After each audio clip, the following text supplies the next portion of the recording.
Hello there, Pisces and Pisces rising. This is your general forecast for the month of April all the way into May.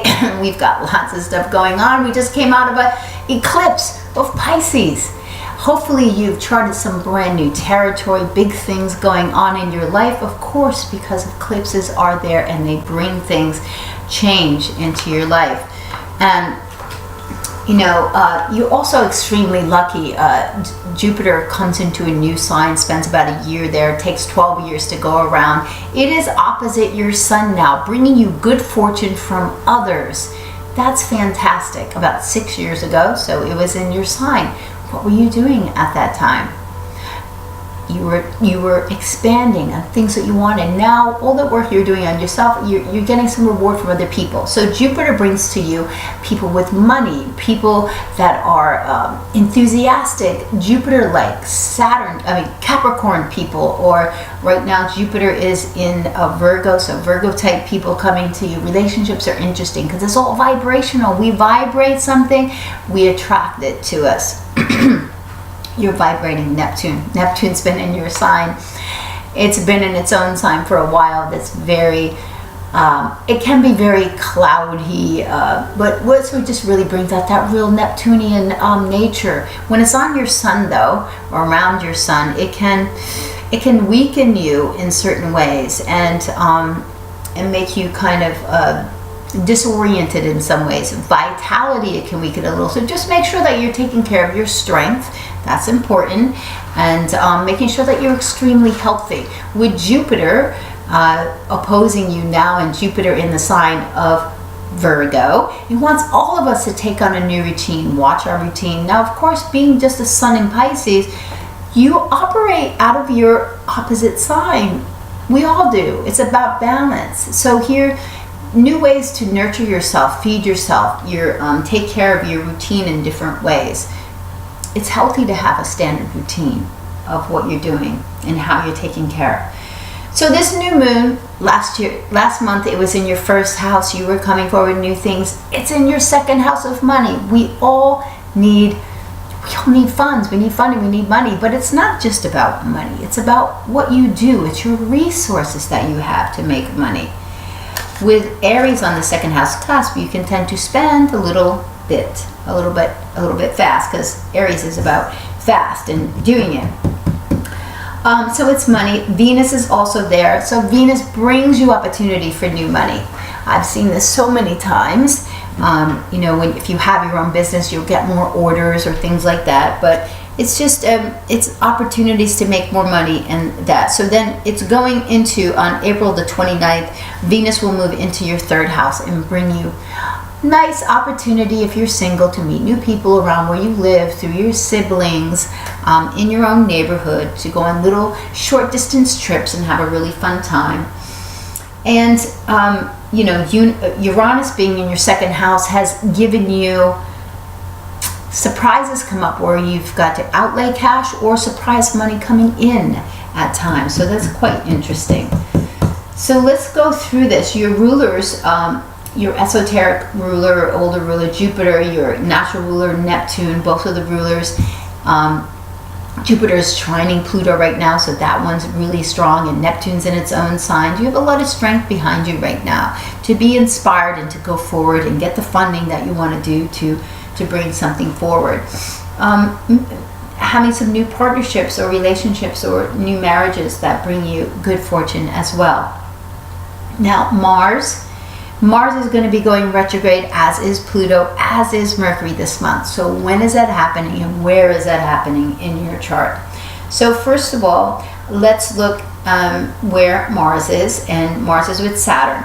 Saturn's been sitting at the top of your heart chart. Pisces, you're on your game. You're up there. You're being seen in the world as an expert in your career. You're also working your tail end off. So please remember to take a break and make sure you're getting enough sleep and take care of your health, because you know, working, that's hard. Mercury, but Saturn's gone retrograde. Okay, so Saturn went retrograde in March the 5th. March 25th. So it's taken the pressure off a little. It's going to go forward again. So you've got a little time to digest all of this new stuff that you've been going forward in your career. It's extremely successful time when Saturn's at the top of the chart, unless you haven't been doing something on the up and up. And then that's when a lot of people go to jail during that time, because it all comes out. But if you have been working really hard, because when Saturn was down here at the bottom of your chart, you restarted something, and now it's coming to fruition. So that was about 15 years ago, and and now you're coming forward. So Mars, now Mars has been up in your career house. What does that do when Mars is up there? You push forward, you're out there, you're doing more, you're working harder, you may be having arguments with your boss, but you're pushing forward in your career, working harder. It's going retrograde April the 17th. When it goes backwards, Mars can't push as aggressive. You have to learn the attraction principles of Venus more. Venus is also going below the horizon the day after. So April the 17th, write this day down, Mars is stationing to go retrograde. Well, it's not so hard because it's not happening on a work day, it's happening on a Sunday. But when you go to work on the 18th, which is Monday, and I believe taxes are going to be due that day because it falls on a Friday this year. I don't know, rush hour and all that stuff. This could be a really interesting time. Pluto stations to go retrograde really early in the morning on the 18th. And we wake up to Venus trining Saturn, but there's a lot of good activity that morning. I'm just saying, we've got a lot of powerful things moving backward as we start the work week. So use it to your advantage. This is a time for you to take the energy of Mars and to dig deeper into how you want to express yourself at work in more powerful ways, because when Mars goes backward, it's more like Pluto. You work below the surface. Maybe you need to restructure something around your career. Whenever a planet goes backward, you're having to redo something. Dig deeper into Sagittarius is learning new things. Maybe you're having to do some long distance travel. It goes back, it's going to, on May the 27th, it's going to back into your 9th house. It's not done yet. There yet, and we've got, it's not going to be going back into your 10th house until all the way to August 2nd. So we've got some time, where you're redoing some things, you know, up there at the top of your chart. The 9th house has to do with maybe you had to learn something more. Maybe you're going to take another certification or a class, or maybe you have to travel to a foreign country, or maybe you're dealing with some stuff with foreigners, with the way you're shipping things. I've seen that come up before. The full moon is on the 22nd of that week. Venus is making some nice aspects that day. Venus is trining Saturn on the 18th, and that's really about stability and money and career for you. And then Venus squares Pluto on the 19th, and then goes on to meet with Uranus on the 2nd. So look, you know, there's some stuff going on around money for you. Look for that coming up that week. And then the full moon is going to be in your 9th house, 2 degrees of Scorpio. Whatever seeds you planted in the fall back in November in Scorpio, they come to fruition now, because at the full moon on the opposite time, that's when you see the fruits of all the work that you have. There's a release that goes on, so maybe you're releasing something from there. But so the 9th house has to do with your travel to foreign places, new philosophies that you take on, new ways of thinking. I always see it in it's education a lot of times. I have seen it a lot with travel, or like if you're doing something with work where you have to deal with something overseas, shipping, and that comes out a lot. But the full moon is the 22nd, it's a Friday, the same day that Venus is conjoining Uranus in your 2nd house. So there could be some information coming out about, you know, surprise money that comes to you, which is really fun. Hopefully it's coming to you, not going out. But Venus usually brings new contracts, new ability to make money. Mercury is going retrograde. Where's Mercury right now? Mercury is in your 3rd house down here. So Mercury in Taurus has us thinking about our resources, what we have to offer, the money, like if you're doing your budget every month, it's about the money that you're making and restructuring finances and stuff. Your third house has to do with your neighbors, everybody right around you, your car, how you're servicing your car.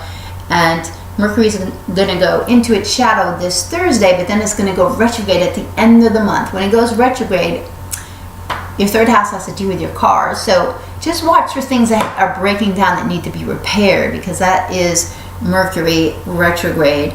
But it's information. Whatever you've been waiting on, maybe a neighbor's you've been waiting on to get something. Maybe you've been waiting on being able to do a talk to someone. Maybe you wrote a lecture, or you want to start a new class. You've been waiting on something third house wise. And the information comes to you. May 9th is a midway point of that Mercury retrograde. That's when you get that aha moment. And then it goes direct finally May the 22nd. In the meantime, April the 17th, May 12th, and May 30th, those are dates when Mercury is going to be in a great aspect to your 11th house of group. So if you're presenting something to a group, you're speaking to a group, or it's the money you make, and it's the groups that you're with, and it's your friendships. So communications with friends, or communications through groups, or the money that you make through communicating, those will be linked somehow in powerful ways, making a plan to get that together and to utilize the resources in powerful ways and go forward with a plan. Pisces, you can work extremely hard. You know, you're also very spiritual, very connected. You need to go to the water so that you can just kind of, you know, allow things to fall off you, because Pisces, you've taken all the energy of everyone around you. That's just the way you bring it all in. You have deep compassion. So that's a beautiful thing. Make sure you're going to the water enough to review and revive yourself. The next new moon is coming up in your third house. So whatever Mercury is doing down there during the retrograde time, when the new moon comes on May the 6th, is going to start activating that house. So when the Sun and Mercury come together on the 9th, you have this aha moment, and things are already happening there. And the next full moon is going to be in Sagittarius, which is in May. I believe that's also May 22nd. And that's the same day that Mars is going to be opposite the Sun. So some big stuff is going on in career, between career and home. So look for new developments in your career, and use that energy in ways that are powerful but not pushing and aggressive. And it's about money, so look for new ways that you're making money. You're going to see some things happen by this Wednesday. That's the first quarter. And so that's when we've got the first quarter moon from all the new moon seeds that were sent on the 7th. So beautiful, Pisces, that's just a general reading for you. Those are the things that are going on. And subscribe to my channel. I appreciate all of you that do. Leave me any message you would like. Share my video if you'd like to. And I love Pisces. So many of my family are Pisces. My daughter, so shout out to my daughter. And reach out to me on Instagram, Kimberly Knox, for daily inspiration and into flow messages. Okay, have a beautiful month.